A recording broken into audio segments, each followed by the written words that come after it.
Stories. And speaking of updates, let's bring in our very own Michael Richardson, who has the latest today, talking a little bit more about Lakewood Church, right? Yeah, so thank you for having me on, Kylie. So Lakewood Church in Flint burned last April. And since then, the church has gone through a complete rebuilding process. It took less than 6 months for services to be held inside the church. The church was actually vandalized a couple months ago, and now the building is complete. And it's complete because they were finally able to attach the steeple to the top of the church, the same steeple that was actually recovered from the fire. It took a little bit of a process, but Yeah. they got it done. And I was able to speak with the pastor of the church, Raymond Graham, just about what the moment means to him. All right, well, let's take a listen here.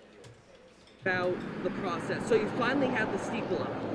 Yes, we finally got that done yesterday. That was amazing. And how's it feel? It feels complete. And so praise God for that. Yeah. So the church, is there anything else that's remaining you need to do? That was the last piece of the building that needed to go up. And so after all of this time, we've been having church in the building since October, but we just had a piece missing, seemed like. And so we finally got that put up yesterday. And what was the process like for getting that steeple up? How many months did it take? Who'd you have to contact? What was the process like for getting it up? So we did we finished the rest of it in October.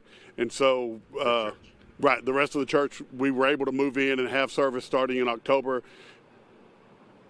So 4 months later, it took some time to get a crew that would do it. I mean, you're dealing with the roof and you're high up.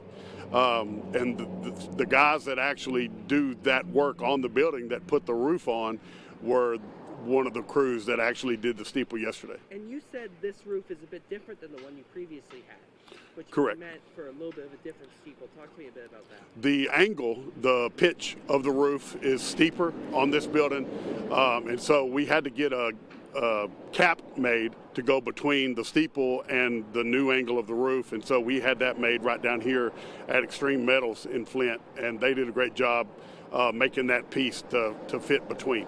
And is it a perfect fit?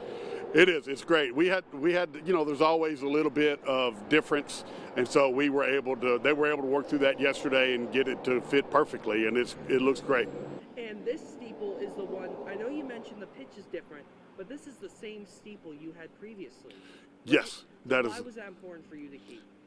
When we did the demolition originally, and I think you were here that day, and when we had that taken off, and we were able to save it, there was no damage to it in the fire, and so we were able to save it, and we've had it sitting to the side all these months.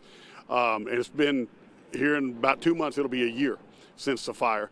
And so all this time it's been sitting to the side and just waiting for us to be ready to put it up. And so it's real sentimental. It's a sentimental thing that we were able to save it and we were able to keep it, and everybody's just been kind of waiting for that to go up just to say it's finished. If someone would have told you that the inside, that your building would look like this, and the entire building would look like this around 10 months after the fire, would you have believed them? I was hopeful, but I never dreamed it would happen so fast. You never dreamed it would happen so fast. Right. And talk, it has been a year since that fire. Talk to me about what that experience has been like, what you've learned about the last near year.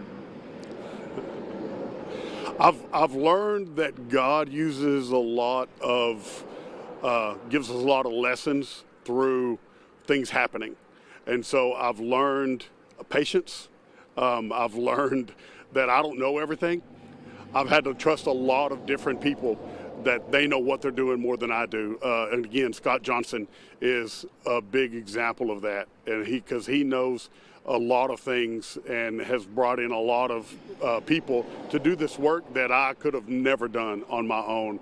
And so he really gets a lot of credit for all the things he's done. He and God have worked a lot where I couldn't do it.